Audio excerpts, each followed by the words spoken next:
시간 우리 믿음의 고백을 드림으로 말씀 앞에 나가도록 하겠습니다. 하나님 나를 사랑하신다. 하나님은 내 인생에 크고 비밀한 계획을 가지고 계신다. 하나님 오늘도 나와 동행하셔서 그 계획을 이루어 주신다. 아멘. 그렇게 될 줄로 믿습니다. 아멘.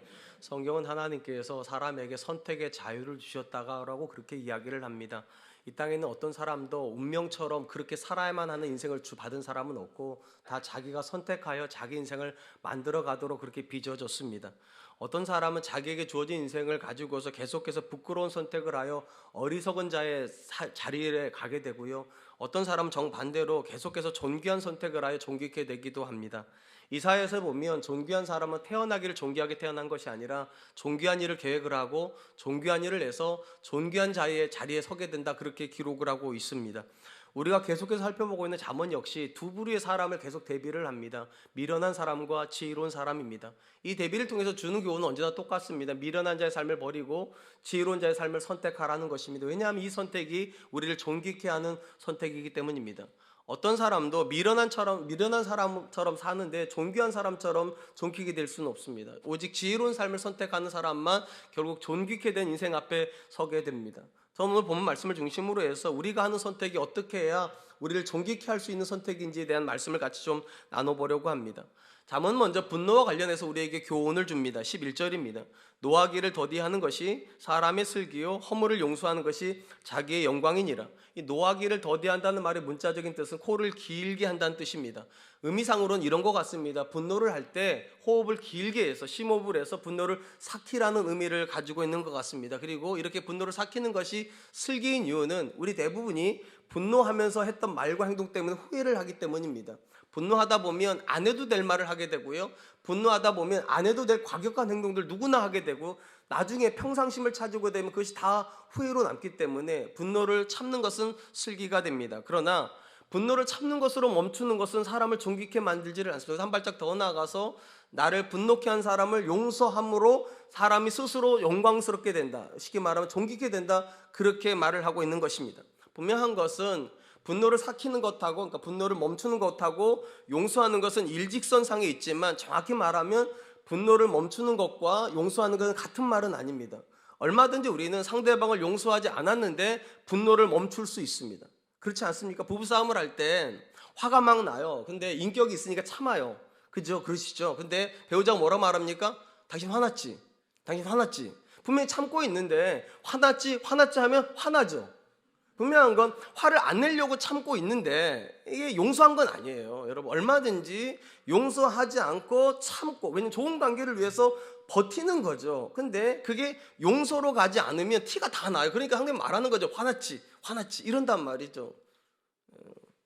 여러분, 우리가 왜 용서를 해야 됩니까? 용서를 해야지만 우리가 이전과 똑같은 방식으로 상대방을 대할 수 있습니다. 똑같이 대화를 할 수 있고요, 똑같이 사랑할 수 있고요, 똑같이 격려를 할 수 있지, 참는 것만으로는 이게 되지를 않아요. 참으면 말이 줄어들게 되고요, 얼굴을 안 보고 싶어집니다. 상대방도 그걸 다 알아요.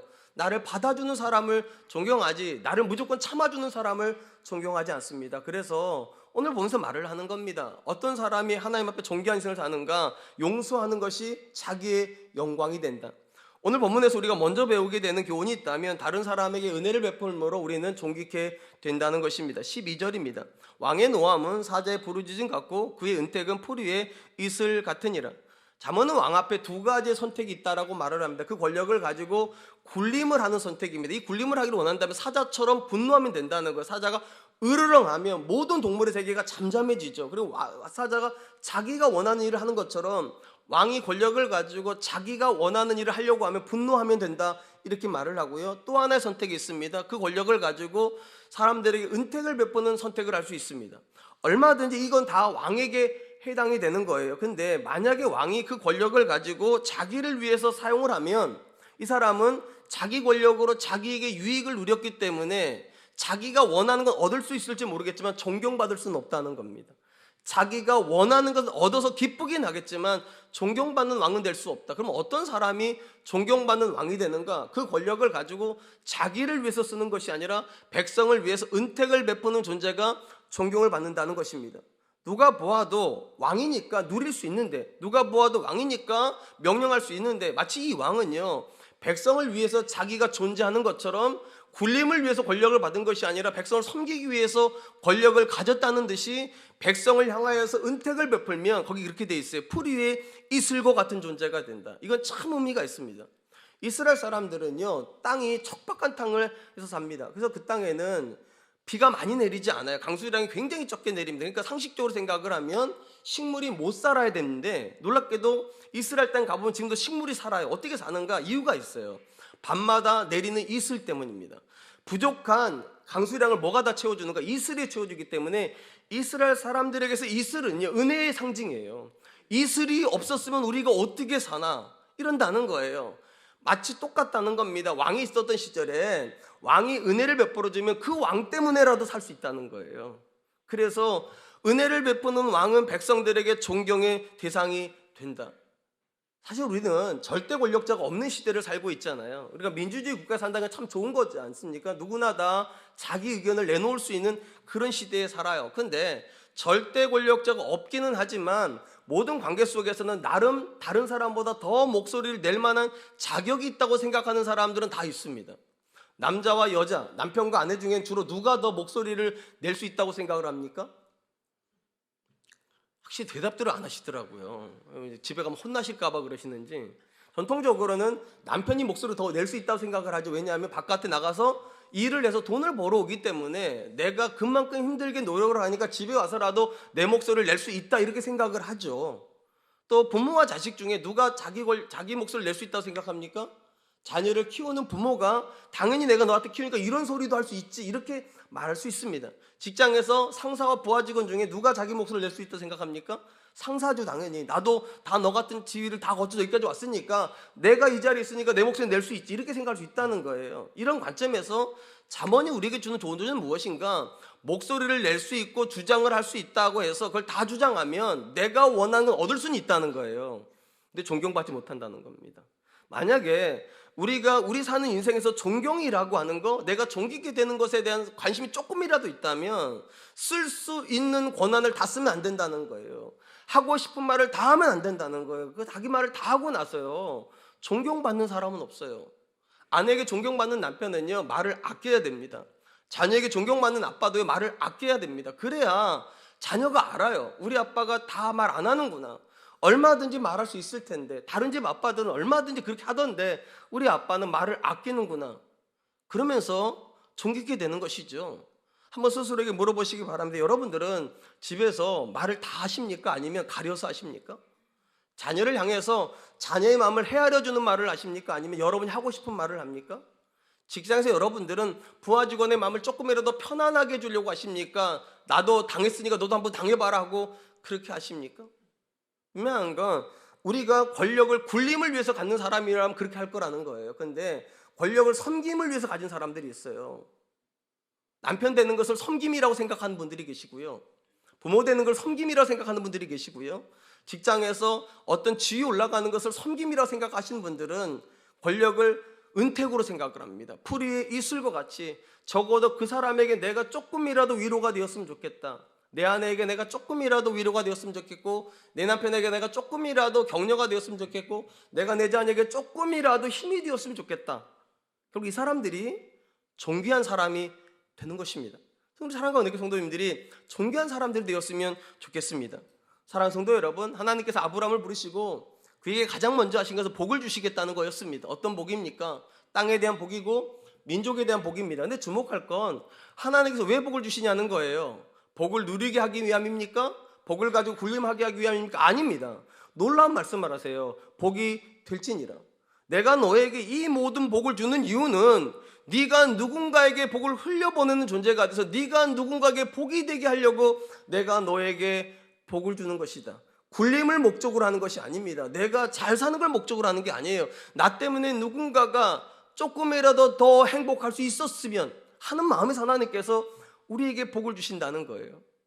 며칠 전에 저희 작은 녀석이 저한테 이렇게 질문을 해요. 아빠, 행복하세요? 아빠, 즐거우세요?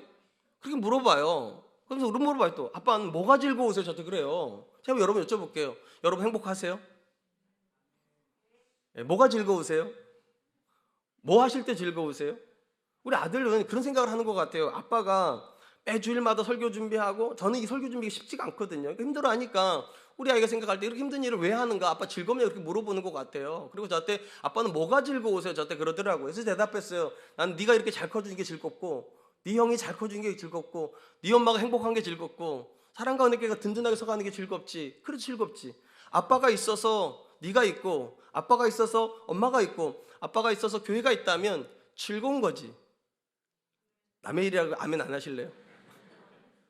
근본적인 관점에서 하나님께서 우리에게 잘됨을 주세요. 왕이 되는 것도 잘 되는 거잖아요. 근데 이 왕의 두 가지 선택이 있대잖아요. 군림할 것이냐, 섬김할 것이냐. 내가 그냥 잘 되는 것만 꿈꾸신다 군림하시면 돼요. 근데 존경받고 싶으시다면, 그래서 여러분이 믿는 하나님이 영광 받으시길 원하신다면 존귀한 선택을 해야 됩니다. 존귀한 선택은 나 때문에 네가 행복해지는 거예요.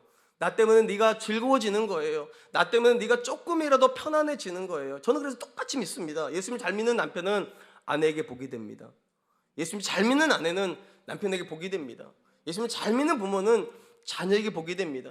예수님을 잘 믿는 직장 상사는 부하 직원에게 복이 됩니다. 그리고 그 사람은 존귀케 되고 그 사람이 믿는 하나님은 영광 받으십니다. 저는 우리 사랑과 은혜교회 성도님들이 믿는 하나님이 영광 받으시기 위해서 저와 여러분들이 군림하는 사람이 아니라 섬기고 유익하게 하는 분들 되실 수 있기를 축복합니다. 한편 잠언은 한 국가가 안정적으로 운영되기 위해서 왕에게 필요한 지혜를 말한다면 이번에는 한 가정 안에 필요한 지혜에 대해서도 이야기를 합니다. 13절입니다. 미련한 아들은 그의 아비의 재앙이요 다투는 아내는 이어 떨어지는 물방울이니라. 성경 안에서 자식이란 존재는요 굉장히 독특한 존재입니다. 하나님께서 한 사람과 한 가정에 주신 굉장히 특별한 선물로 여겨지기 때문입니다. 그래서 시편에 보면 자식을 얻는 자의 복이 이렇게 기술이 되는 것이죠. 시편 127편 3절로 5절입니다. 보라, 자식들은 여호와의 기업이요 태의 열매는 그의 상급이로다. 젊은 자의 자식은 장사의 주중의 화살 같으니 이것이 그 화살통에 가득한 자는 복되도다. 그들이 성문에서 그들의 원수와 담판할 때 수치를 당하지 아니하리로다. 여기 보니까 하나님께서 한 사람에게 주시는 자식은 뭐라고 되어 있는가? 기업이기도 하고 상급이기도 하다. 기업이라는 말은 소유라는 겁니다. 소유도 소유, 재산이라는 뜻도 가지고, 상급이라는 것은 하나님께서 그 사람을 기뻐하셔서 주시는 거라는 거예요. 그러니까 하나님께서 한 사람에게 주신 가장 최대치의 선물은 자식이라는 거예요. 그런데 오늘 본문에서는요 우리에게 굉장히 독특한 이야기를 다시 합니다. 분명히 시편의 고백으로 보면 자식 자체가 복인데, 오늘 잠언은 뭐라고 말하는가? 모든 자식이 부모에게 복이 되지 않는데요. 미련한 자녀는 아비에게 뭐가 된다고요? 재앙이 된대요. 미련한 아들은 아버지에게 재앙이 된다. 그러니까 하나님께서 모든 사람에게 자녀를 주시지만 모든 자녀가 하나님의 복은 아니죠. 특별히 미련한 자녀는 하나님의 복이 될 수가 없다는 것입니다. 왜 이런 표현이 가능한가? 우리가 알다시피 유대인들은요 유산을 딸에게는 물려주지 않죠. 왜냐하면 딸은 이제 바깥 사람이고 아들 중심의 문화잖아요. 우리랑 비슷하잖아요. 그렇기 때문에 유대인들은 아들에게 유산을 물려줍니다. 근데 아들이 미련하면 어떤 일이 벌어지냐는 거예요. 아버지가 여호와를 경외함으로 열심히 기업을 이루어가지고 아들에게 물려줬는데 이 아들이 미련하면 며칠 못 돼서 이 모든 것을 다 날려버린다는 거예요. 그러면 아버지의 인생이 송두리째 없어져 버려요. 아버지는 열심히 살았는데 최선을 다했는데 자녀가 밀어내버리면 아버지의 인생이 낙이 없어져 버려요. 내가 뭐 하려고 이렇게 열심히 살았나? 뭐 하려고 그렇게 최선을 다했나? 내 자식이 저렇게 하루아침에 다 날려버리는데, 이런 일이 벌어진다는 겁니다. 또한 성경에서 여자라고 하는 존재, 특별히 아내라는 존재가 굉장히 독특해요. 왜냐하면 남자가 홀로 독처하는 것이 보기가 좋지 않아 하나님께서 여자를 만드시고 아내를 주셨다는 점에서 남자에게 여자, 남편에게 아내는 선물입니다. 하나님께서 주시는 가장 귀한 선물이에요. 심지어 잠언은 아내를 얻는 사람을 얼마나 복되다고 말을 했는가? 잠언 18장 22절, 아내를 얻는 자는 복을 얻고 여호와께 은총을 받는 자니라. 아내를 얻었다는 것만으로도 이미 충분히 복을 받았다.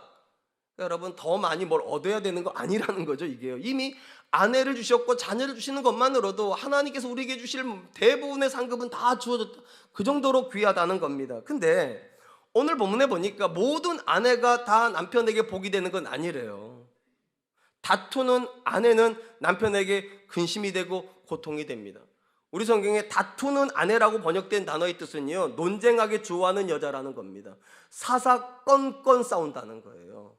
어떻게 비유가 됩니까? 이어 떨어지는 물방울과 같다. 이걸 이해하려면 유대인의 가옥을 좀 이해할 필요가 있습니다. 유대인들은 고대 팔레스타인 지역에서 할 때 어떻게 집을 지었는가? 흙집을 지었습니다. 나뭇잎하고 나뭇가지를 쳐고 거기다 흙을 발라가지고 집을 만드는데, 대부분의 시간이 건기이기 때문에 집에 물이 들어오는 일은 거의 없어요. 그런데 우기가 있습니다. 우기가요.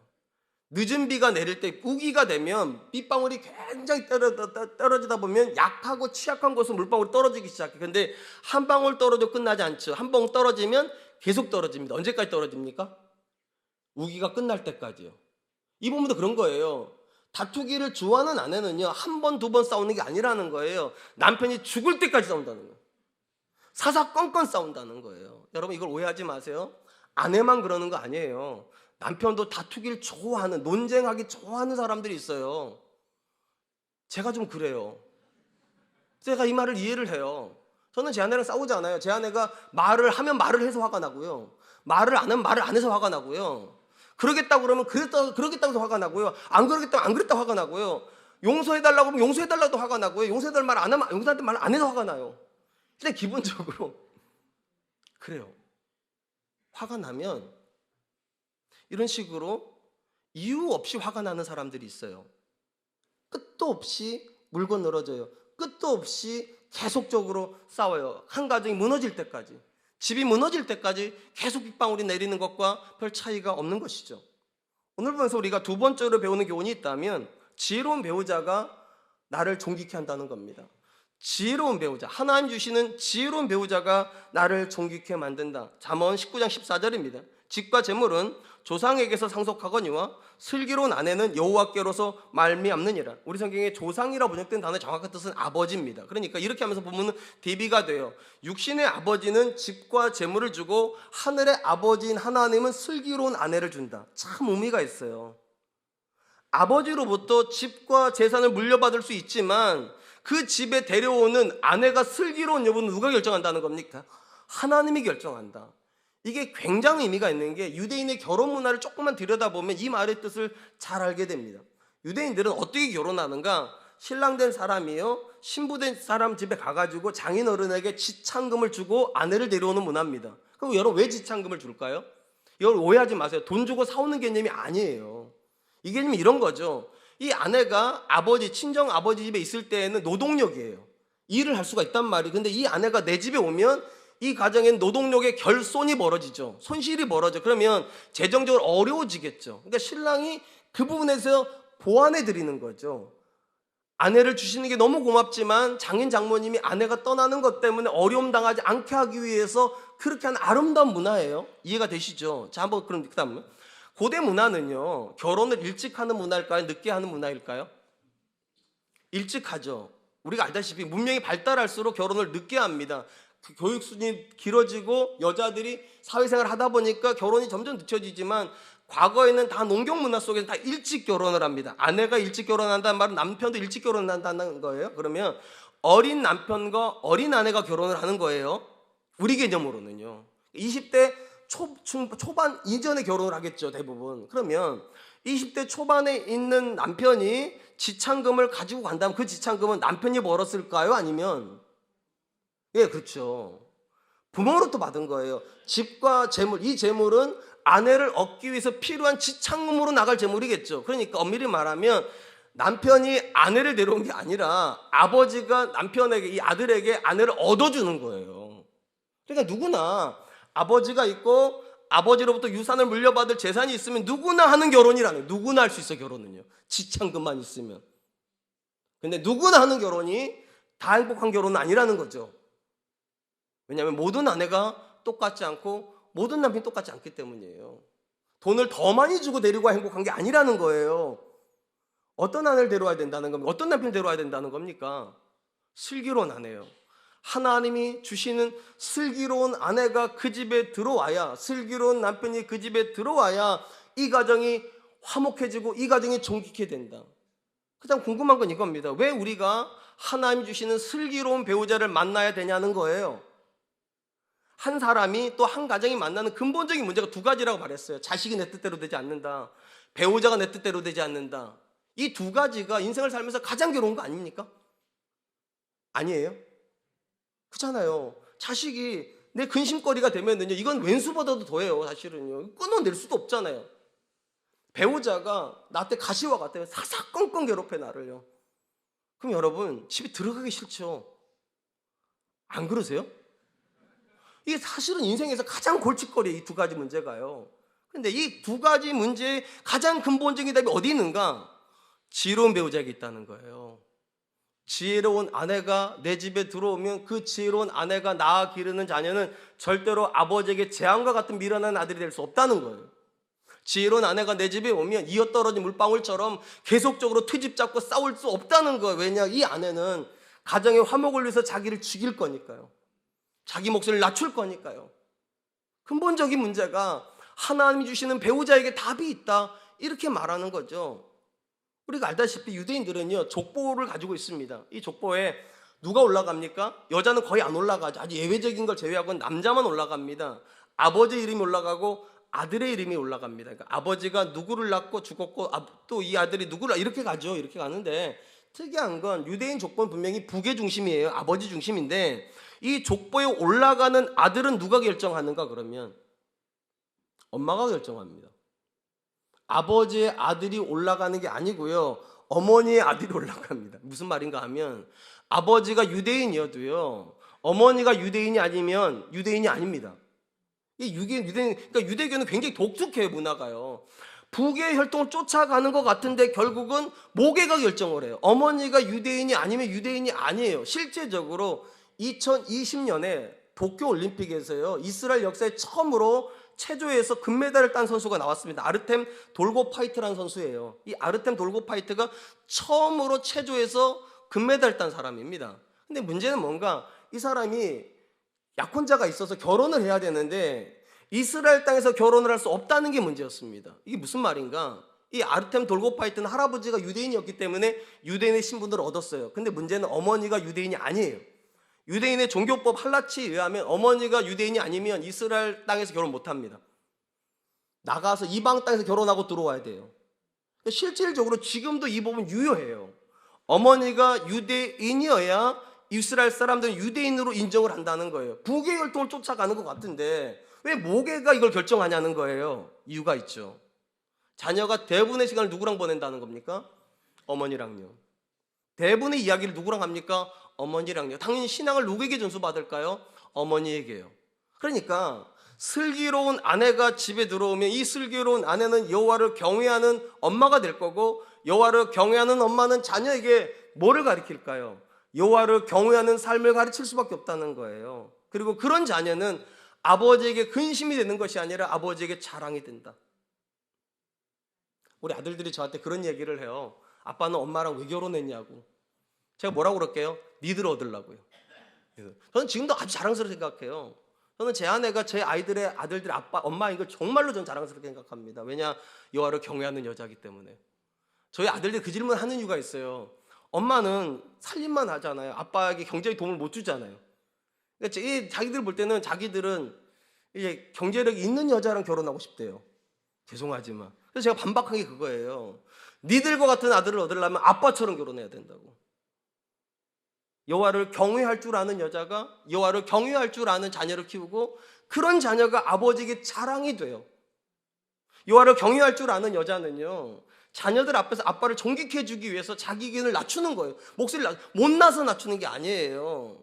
남편이 존귀케 돼야 그 자녀들이 그런 아버지를 보고서 꿈을 가지고 나도 저런 아빠 돼야 되겠다, 나도 저런 가정 이루겠다. 그게 결과적으로 한 사람의 인생에서 가장 큰 관심거리가 되는 자식에 대한 문제와 결혼에 대한 문제를 누가 해결해 버리는가?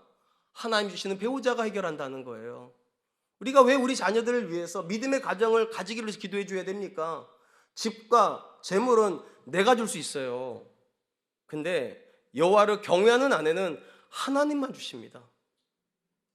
이거는요, 남성 중심에서만 쓰여져서 이렇게 읽을 수 있지만 얼마든지요, 여자 중심으로 해결이 똑같아요. 여러분, 아내가 지혜로운 여자예요. 내가 지혜로운 여자라면 내가 누구랑 결혼을 해야 내가 정말 존귀케 될까요? 미련한 남자랑 결혼해야 될까요? 지혜로운 남자랑 결혼해야 될까요? 지혜로운 여자는 지혜로운 남자로 결혼해야 돼. 왜냐하면 지혜로운 남자라야 이 지혜로운 여자의 지혜의 값을 알기 때문이에요. 그렇기 때문에 여러분, 믿는 사람이 결혼하는 건 굉장히 귀한 거예요. 왜냐하면 그 믿음의 가치를 알아주니까. 그래서 믿는 사람이 믿는 사람을 만나서 믿는 자녀를 얻을 때 그 가정에 이런 슬픔은 없다는 거예요. 아버지에게 재앙과 같은 자녀는 없고요. 이어떨어지는 빗방울처럼 계속적으로 싸워서 가정이 불화를 겪는 그런 일은 없다는 겁니다. 앞에 제가 이렇게 말씀드렸잖아요. 저는 한번 물고 늘어지면 끝까지 안 놔준다고. 이래서 화내고 저래서 화내고. 그죠? 그래요. 네, 제가 지금 굉장히 많이 좋아졌어요, 여러분. 왜 그렇게 됐을까요? 전 지금 똑같이 믿어요. 하나님 주시는 경건한 아내가 경건한 남자를 만들어줍니다. 하나님 주시는 경건한 남편이 경건한 아내를 만들어줍니다. 그러니까 여러분, 집과 재물 때문에 결혼을 팔지 마세요. 굉장히 많은 분들이 집을 더 넓히려고, 더 좋은 경제적 여건을 만들어주려고 자녀에게 결혼을 시키려고 합니다. 그게 아니에요. 하나님을 경험하기 위해서 결혼하는 거예요. 하나님 주신 은혜를 경험하기 위해서요. 그 은혜는 오직 하나님 주시는 슬기로운 배우자가 우리에게 준다. 사랑하는 성도 여러분, 사람이 살아가는 모습은요 크게 다르지 않죠. 나이가 들어가면서 사랑하는 사람을 만나서 결혼을 하고 자녀를 낳고 나이 들죠. 뭐 달라요? 이 자리에 계신 분들 중에 하루 4끼씩 드시는 분들 계세요? 뭐 근데 4끼 먹는다고 해서 뭐 크게 달라질 거 없지 않습니까? 3끼나 뭐 4끼나 거기서 거긴데. 그러니까 누가 보면 그런 거지. 인생 뭐 있어? 뭐 그게 그거지 뭐. 살다 보니까 다 뭐 뻔한 거지. 여러분 다 그렇게 생각할 수 있어요. 근데 인생은 다 똑같지 않아요. 똑같아 보이는 결혼 안 했을 때 누구는 죽을 것 같이 고통스러워요. 자식 때문에요. 맞지 않는 배우자 때문에 죽을 듯이 고통스러워요. 누구는요. 또 누구는요. 자식 때문에 너무나도 행복한 부모들이 있어요. 존경받는 부모들이요. 배우자만 보면 너무나도 행복한 사람이 있어요. 인정받는 배우자요. 아내에게 인정받는 남편, 남편에게 인정받는 아내. 사는 게 괜찮을걸요? 사는 게 행복할걸요? 그러니까 여러분 제발 그게 그거지 이런 생각 버리세요. 결혼은 그게 아니에요. 결혼은 얼마든지 황홀하게 좋을 수 있어요. 왜냐하면 하나님께서 결혼의 저들 어떻게 만드셨습니까? 둘이 한 몸을 이룬다. 이 말은요 결혼하기 이전까지 우리는 온전하지 않다는 거예요. 결혼이라고 하는 것은 하나님이 우리가 더 잘되게 하시려고 주시는 거예요. 그러니까 당연히 결혼을 얼마나 잘했느냐는 어떻게 확인하는가? 내가 점점 좋아지고 있는가 확인하는 거예요. 이전보다 더 내가 인격적으로 좋아지고 있는가? 이전보다 내가 더 온유한 사람이 되고 있는가? 이전보다 내가 다른 사람에게 더 선한 영향을 끼치고 있는가? 그걸로 확인하는 거고요. 그러면서 자녀들이 건강하게 커요. 서로가 성숙되어지면서요. 어떤 사람이 성숙으로 나를 이끌어줄 수 있습니까? 하나님이 내게 주신 배우자를 만날 때요. 이 아내는 정말 하나님 내게 주신 배우자다. 이 마음이 있으면은요 존중하게 돼요. 그리고 이 존중하는 배우자 사이에서 태어나는 자녀는요 존중을 그냥 배워요. 그리고 부모를 존경하죠. 그리고 그 자녀는 똑같이 꿈을 꾸죠. 우리 엄마 아빠처럼 나도 믿는 사람이랑 결혼하고 싶다. 그러므로 여러분 결혼이 다 나를 존귀케 만드는 거 아닙니다. 집과 재물은 육체의 아버지가 줄 수 있지만 슬기로운 배우자는 오직 하나님이 주신다. 그러므로 여러분들이 하나님께 기도해서 하나님 내가 내 배우자에게 좋은 배우자 되게 기도하세요. 또한 기도하셔야 될 게 있어요. 여러분의 자녀가 하나님 주신 배우자 만나기 위해서 기도하세요. 하나님께서 내 자녀에게도 슬기로운 배우자 주셔서 평생 살아가면서 자녀 걱정 없고 배우자 걱정 없는 사람을 살게 달라고 그렇게 기도한 저와 여러분 되시기를 축복합니다. 마지막으로 잠언은 한 사람이 존귀한 삶을 사는데 가장 걸림이 되는 것이 게으름이라고 이야기를 합니다. 본문 말씀 15절입니다. 게으름이 사람으로 깊이 잠들게 하나니 태만한 사람은 줄일 것이니라. 이 게으른 사람은 깊이 잠든다고 되어 있는데 우리 성경에 깊은 잠이라고 되는 이 번역은요 어디서 따온 번역이냐면 어떤 단어랑 똑같은가 하면 하나님께서 아담을 깊게 잠들게 해서 하와를 만드실 때 아담의 갈비를 부러뜨릴 때 잠재우신 거예요. 마치 우리로 말하면 마취시키는 거. 깊은 마취를 쓸 때 그때 쓰는 단어가 깊은 잠이에요. 그러니까 이 잠은요 죽은 것 같은 잠이죠. 깨어날 수 없는 잠이에요. 그래서 여기서 조금 더 파생되면 어떤 의미가 있는가 하면 한 번 게으름에 빠지면 벗어나기가 어렵다는 거예요. 우리는 흔히 그러잖아요. 조금 게으르다가 내년부터 열심히 살지. 그게 됩니까? 그게 안 된다는 거예요. 한 번 게으름에 빠지면 깊은 잠에 들어가게 되고 깊은 잠에서는 깨어나고 싶어하는 사람은 아무도 없다. 그렇다면 여러분 이 게으름은 어디서 오는 걸까요? 혹시 태생적으로 게으르게 태어나는 걸까요? 아니면 내 부모가 게으르게 사는 모습을 봤기 때문에 나도 게을러지는 걸까요? 다 여러 가지 이유가 있겠죠. 근데 본문에서 주목하는 거는요, 태생적인 것도 아니고 누군가의 삶에 영향을 받은 것도 아닙니다. 가장 근본적인 것은 하나님의 말씀과의 관계에서 나온다는 거예요. 본문 말씀 16절입니다. 계명을 지키는 자는 자기의 영혼을 지키거니와 자기의 행실을 삼가지 아니하는 자는 죽으리라. 문맥적 관점에서 한 존재가 왜 게을러지는가? 하나님의 말씀에서 자유로워지면 게을러진다는 거예요. 근데 누군가가 하나님의 말씀에 매여서 그 말씀을 지키면 자기 영혼을 지키는 것이고 그 사람은 반드시 산대요. 당연히 반대말은 이런 거죠. 그 말씀에서 자유로워지고 그 말씀을 안 지키면 이 사람은 죽는데요. 여기다 죽는다는 표현이 앞에서 깊은 잠이랑 연관이 있다고 말씀드렸잖아요. 죽은 듯이 자는 거니까. 하나님 앞에서 누군가가 하나님의 말씀과 아무 상관없이 살게 되면 그는 게으른 삶을 살게 되고, 이런 사람은 하나님께 살았지만 죽은 것과 진배가 없다. 왜 하나님에게 게으른 사람은 죽은 사람과 같을까요?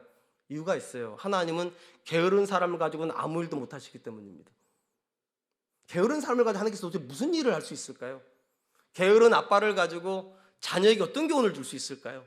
게으른 엄마를 가지고 딸에게 어떤 교훈을 줄 수 있을까요?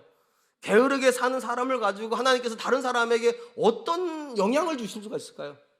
하나님께서 게으른 사람을 통해서 할 수 있는 일은 아무것도 없어요. 그렇기 때문에 죽은 거예요.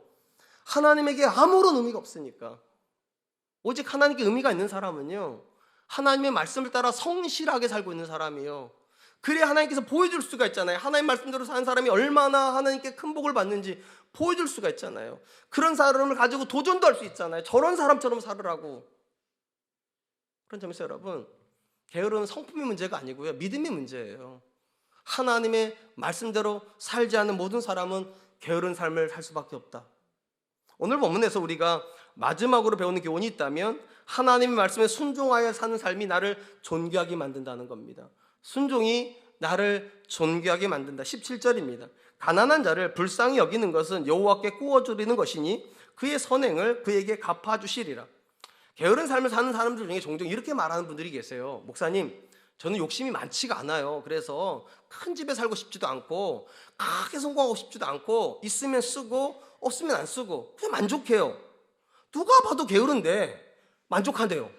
이걸 어떻게 해야 되지 이걸요? 욕심이 없다는데? 욕심이 없어서 성공하고 싶지도 않고, 욕심이 없어서 큰 집 살고 싶지도 않고, 욕심이 없어서 뭐 좋은 차 타고 싶지도 않고, 욕심이 없어서 없으면 없는 대로 살겠다는데 이거 어떻게 해야 되지 이걸요? 여러분 자녀가 여러분 다 그렇게 하면 어떻게 하실래요? 아빠, 나는 아빠처럼 그렇게 열심히 살고 싶지 않은데, 나 아빠 보니까 진짜 아둥바둥 사는 것 같고 인생에 낙이 없는 것 같은데 난 아빠처럼 안 살래. 그냥 적당하게 공부하고 적당하게 대학교 가서 적당하게 결혼을 하고 적당하게 일을 하고 적당하게 수입을 얻어서 적당하게 살래. 이러면 여러분 뭐라고 대답하실래요 여러분? 이거 답이 없어요. 지가 만족한다는데. 나는 게으르다고 생각을 하는데 자기는 그게 만족이라는데 어떻게 하겠냐고요. 만약에 누군가가 예수님을 안 믿기 때문에 이런 말을 한다면 이 삶은 나쁘지 않아요. 어차피 자기만 만족하면 된다 생각한다면 크게 욕심 안 부려도 되는 거 아니에요? 자기만 만족하게 된다면 키품잠 자고 일어나가지고 새끼 먹을 한 끼만 먹어도 뭐 괜찮은 거 아니에요? 남들은 새끼 먹으려고 그렇게 열심히 사는데 나는 오래 자고 한 끼만 먹겠다는데 뭐 그 큰 문제가 될 수 있을까? 그렇게 생각할 수 있어요 사실은. 근데 저와 여러분들이 하나님 믿는 사람이기 때문에 문제가 되는 겁니다. 이 본문에서요, 게으른 자에 대한 경고를 한다면 하나님께서 뭐라고 말씀하셨는가? 가난한 자를 불쌍히 여겨는 것은 하나님께 구워드리는 거다. 그러니까 게으름에 대한 이야기를 하다가 갑자기 가난한 자를 돌보는 문제로 가지고 오셨어요. 왜 그러냐? 여러분, 게으른 자는 절대로 못하는 게 있어요. 다른 사람 못 도와줘요. 하나님께서 저와 여러분들이 기대하시는 삶은 본질적으로 우리가 누군가에게 선한 영향력을 주는 거예요.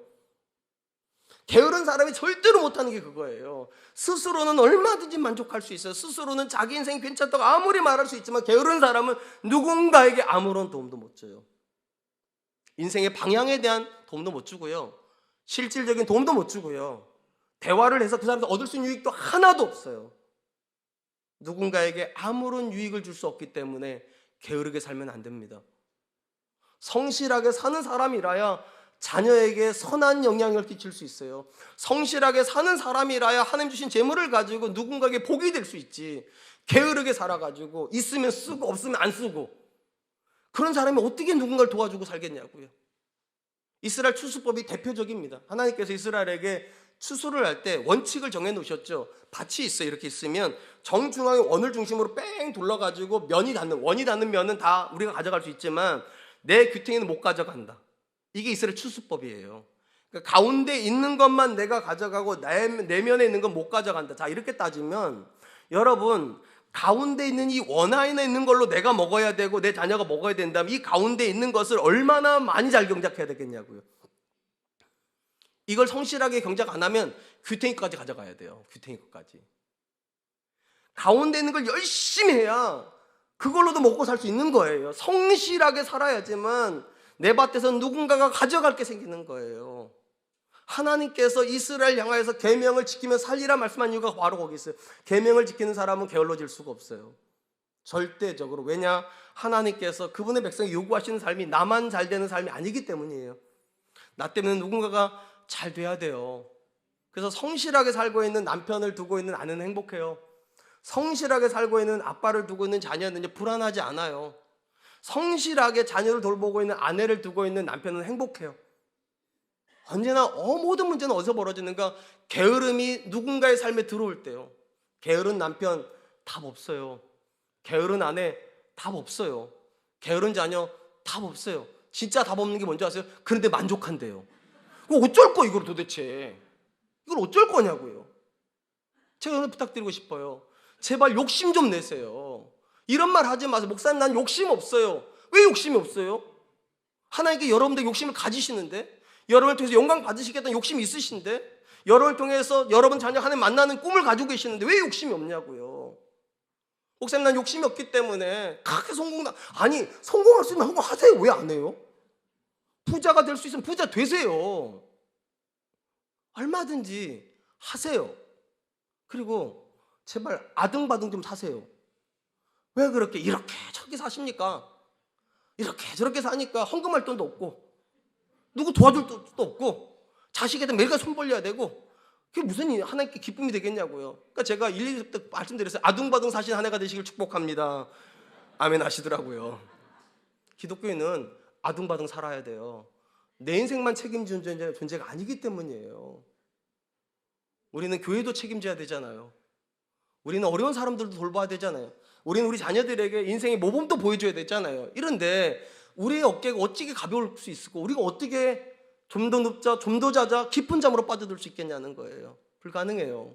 하나님께 영광이 되고 내가 존귀한 삶을 살려면 게으름은 들어올 수 없는 문제입니다. 사랑하는 성도 여러분, 앞에서 살펴보았듯이 하나님께서 저와 여러분들에게 원하시는 삶은 복을 주시고 복이 되는 거예요. 게으른 사람이 절대로 못하는 게 복이 되는 겁니다. 게으른 사람은 누구에게도 복이 되지 않아요. 심지어 자기 인생도 자기가 건사를 못하는데 도대체 누구에게 복이 되겠어요? 한 번만 생각해 보시기 바랍니다. 여러분들은 누군가에게 복이 되고 싶으십니까? 이건 아멘 하셔야 돼요. 나는 내 남편에게 복이 되고 싶다. 아멘. 나는 내 아내에게 복이 되고 싶다. 아멘. 나는 내 자녀에게 복이 되고 싶다. 아멘. 나는 교회에게 복이 되고 싶다. 나는 내 주변 사람들에게 복이 되고 싶다. 그렇다면 게으르면 안 됩니다. 그렇다면 오늘도 여호와의 성실을 따라 성실하게 살아야 됩니다. 그리고 하나님께 기도하세요. 하나님, 나를 통해서 내 자녀가 복받게 해주십시오. 나를 통해서 내 배우자가 복받게 해주십시오. 나를 통해서 사랑과 은혜가 복받게 해주십시오. 모든 교회는요, 이런 분들 한두 분씩 계신다고 하더라고요. 목사님, 저는 매일같이 이렇게 기도해요. 우리 교회에서 내가 헌금 제일 많이 한 성도 되기를. 근데 전 이상하게 우리 교회에서는 그런 성도 왜 못 만나죠, 내가? 우리 성도들은 너무 욕심이 없어요. 제가 축복드립니다. 욕심 가지세요. 욕심 가지세요. 그리고 진짜 아등바등 사세요. 그런 인생에 하나님의 존귀케 하심이 있는 줄로 믿습니다. 이제 말씀을 맺겠습니다. 하나님께서 우리에게 인생을 주십니다. 그 인생은 우리가 얼마든지 선택할 수 있어요. 어떤 사람은 자꾸만 미련한 선택을 해서 미련한 인생을 삽니다. 또 어떤 사람은 존귀한 선택을 해서 스스로 존귀한 사람이 됩니다. 혹시 저와 여러분들이 존귀한 사람이 되고 싶으시다면 오늘 본문의 말씀에 주목하세요. 3가지 존귀한 선택이 있어요. 군림하는 선택이 아니라 섬기는 선택입니다. 하나님이 나한테 권력을 주시거나 힘을 주시거나 부유함을 주실 때 나를 위해서 쓰는 것이 아니라 다른 사람을 위해서, 내 옆에 있는 사람을 위해서 흘려보낼 때 이 사람 존귀하게 됩니다. 두 번째, 집과 재물로 행복한 가정 못 이룹니다. 오직 슬기로운 배우자가 행복한 가정을 이룹니다. 당연히 어떻게 해야 됩니까? 기도해야 돼요. 하나님 앞에. 하나님, 내가 슬기로운 배우자 되기를 위해서, 내 배우자가 슬기로워지기를 위해서, 또 마지막으로 자녀를 위해서도 기도하셔야 돼요. 하나님, 내 자녀가 슬기로운 배우자 만날 수 있도록 좀 도와주십시오. 마지막 세 번째, 게으르지 마세요. 나만 만족하고 나만 행복하면 게을러도 괜찮아요. 근데 하나님이 원하시는 건 우리가 복이 되는 거잖아요. 누군가에게 선한 영향력을 주기를 원하신다면 오늘도 아둥바둥하십시오. 오늘도 욕심내고 성실하게 사십시오. 하나님께서 여러분의 인생을 통해서 영광 받으실 줄로 믿습니다. 오늘도 주신 말씀을 기억하면서 세 가지를 위해서 같이 한 번만 기도하죠. 첫 번째, 하나님, 권리를 쓰는 사람이 아니라 섬기기 위해서 흘려보내는 사람 되게 해주십시오.